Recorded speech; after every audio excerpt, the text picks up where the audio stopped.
ویسے تو اللہ تبارک و تعالیٰ کا اصول ہے کہ گناہوں کی پوری پوری سزا تو آخرت میں دے گا،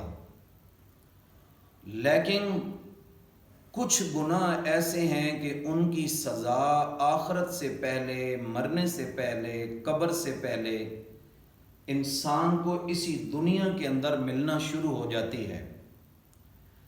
عدل فقط حشر پر موقوف نہیں، دنیا خود بھی گناہوں کی سزا دیتی ہے۔ ان گناہوں میں سے ایک گناہ ماں باپ کی نافرمانی والا گناہ ہے کہ اللہ تبارک و تعالی انسان کی عبرت کے لیے اسی دنیا ہی کے اندر سزا دینا شروع کر دیتے ہیں۔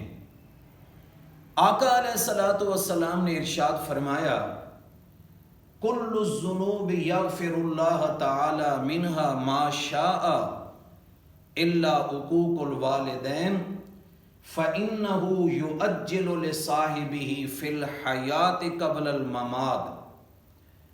گناہوں میں سے جس گناہ کو اللہ تعالیٰ چاہے معاف کر دیتے ہیں، لیکن ماں باپ کی نافرمانی کی سزا مرنے سے پہلے پہلے زندگی ہی میں اللہ تعالیٰ بندے کو ضرور دیتے ہیں۔ حدیث پاک میں ایک بڑا المناک واقعہ بیان ہوا ہے کہ جریج نامی ایک شخص تھا جو کہ بڑا ہی عبادت گزار تھا اور بڑا پاکیزہ نوجوان تھا۔ ہر وقت اپنے عبادت خانے میں، اپنی جھونپڑی کے اندر عبادت میں مصروف رہتا تھا۔ ایک دفعہ وہ اپنی اس جھونپڑی میں، اپنے عبادت خانے میں اللہ پاک کی عبادت میں مصروف تھا کہ اس کی والدہ نے باہر سے کھڑے ہو کر آواز دی، یا جریج، یا جریج۔ جریج نے دل میں سوچا، یا رب امی و صلاتی، اے میرے مولا، ایک طرف میری ماں ہے اور دوسری طرف تیری عبادت ہے، نماز ہے، میں کیا کروں؟ پھر جریج نماز میں مصروف رہا اور ماں کی بات کا جواب نہ دے سکا تو والدہ وہاں سے واپس ہو گئی۔ قدرت خدا کی، اگلے دن پھر جریج کی ماں آئی تو جریج پھر نماز پڑھ رہا تھا۔ پھر والدہ نے اسی طرح آواز دی، لیکن جریج نماز میں مصروف رہا اور والدہ کو جواب نہ دے سکا۔ اسی طرح تیسرے دن جریج کی والدہ آئی اور اس نے آواز دی، لیکن جریج نماز میں مصروف تھا اور ماں کی بات کا جواب نہ دے سکا۔ والدہ ناراض ہوئی اور غصے میں آ کر کہنے لگی، اللہم لا تمتہ حتی ینظر الی وجوہ المومسات، اے اللہ جریج کو اس وقت تک موت نہ دینا جب تک یہ بدکار عورتوں کا منہ نہ دیکھ لے۔ سامعین محترم، اس بات کے اندر جریج کا کوئی خاص طور پہ قصور نظر نہیں آتا کیونکہ وہ تو عبادت کے اندر مصروف تھا، لیکن جب جریج کی عبادت کے تذکرے آسمانوں سے باتیں کرنے لگے اور اس کی نیکی کا چرچا عام ہونے لگا تو بنی اسرائیل کی ایک بدکار عورت جو حسن میں اپنی مثال آپ تھی، اس نے پروگرام بنایا کہ میں جریج کو ذرا آزمائش میں ڈالتی ہوں اور میں اس کے زہد اور تقوی کا امتحان لیتی ہوں۔ چنانچہ ایک شام وہ عورت خوب بن سنور کے اس کے پاس آئی اور جریج کو فتنے میں مبتلا کرنے کی کوشش کی، لیکن اس نیک بندے کی استقامت کے کیا کہنے، اس نے نظر اٹھا کے اس عورت کی طرف دیکھا تک نہیں۔ بالآخر وہ عورت واپس ہو گئی، لیکن غصے کے اندر آ کر اس نے ایک چرواہے سے جا کر بدکاری کروائی، جس کے ذریعے وہ عورت حاملہ ہو گئی اور لوگوں میں اس عورت نے مشہور کر دیا کہ دیکھو یہ جریج کتنا غلط آدمی ہے۔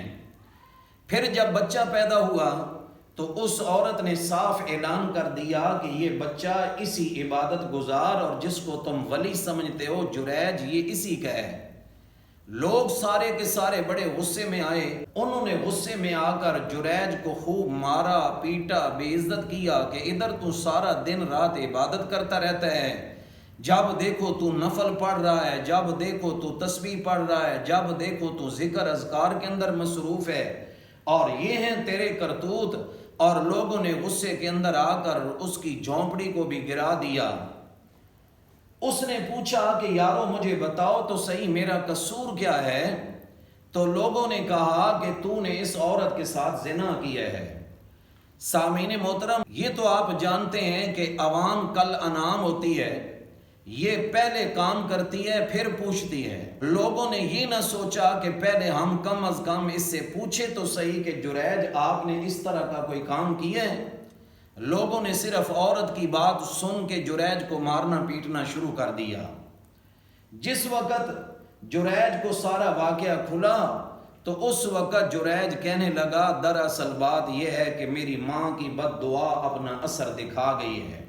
پھر حضرت جریج نے اس بچے کو بلایا جس بچے کی تہمت جریج کے اوپر لگائی گئی تھی۔ جریج نے پہلے نفل پڑھے اور پھر گڑ گڑا کر اللہ سے دعا مانگی، میرے مولا تو جانتا ہے کہ قصوروار ہوں یا نہیں ہوں، لیکن میں نے اپنی ماں کا کہنا نہ مانا، نفلی نماز کے اندر میں مصروف رہ گیا۔ اے میرے اللہ، میں آج کے بعد تیرے دربار کے اندر یہ عہد کرتا ہوں کہ میں اپنی ماں کی بات کو کبھی واپس نہیں موڑوں گا۔ میں جتنا بھی مصروف ہوا میں ہر صورت کے اندر اپنی ماں کی آواز پہ لبیک کہوں گا، پچھلا میرا گناہ معاف کر دے، اور اس بچے کو یا اللہ زبان دے دے کہ یہ بچہ کھول کر اپنی ساری حقیقت بتا دے۔ چنانچہ اللہ رب العزت نے اپنے ولی بندے کی، اپنے نیک بندے کی دعا کو قبول کیا۔ وہ چھوٹا بچہ بول پڑا کہ میرا باپ جریج نہیں بلکہ فلاں چروا ہے۔ اب لوگ سارے کے سارے شرمندہ ہوئے، جریج سے معافی مانگی اور اس کی جھونپڑی اور عبادت خانے کو دوبارہ تعمیر کر کے دیا، اور جریج پہلے کی طرح اللہ کی عبادت میں مصروف ہو گیا۔ سامعین محترم، اتنا بڑا نیک آدمی اگر ماں کی بد دعا سے نہیں بچ سکتا تو عام انسان ماں کی بد دعا سے کیسے بچ سکتا ہے؟ سچ فرمایا رسول اللہ صلی اللہ علیہ وسلم نے کہ سارے گناہوں کی سزا بندے کو مرنے کے بعد ملتی ہے، لیکن ماں باپ کی نافرمانی والا گناہ ایسا ہے کہ جس کی سزا بندے کو دنیا ہی کے اندر ملتی ہے۔ اس لیے انسان کو چاہیے کہ اپنی دنیا اور آخرت کو سنوارنے کے لیے ہمیشہ اپنے ماں باپ کی خدمت کرے اور ماں باپ کی نافرمانی سے بچے۔ اللہ تعالی ہمیں والدین کی نافرمانی سے بچائے اور محفوظ فرمائے۔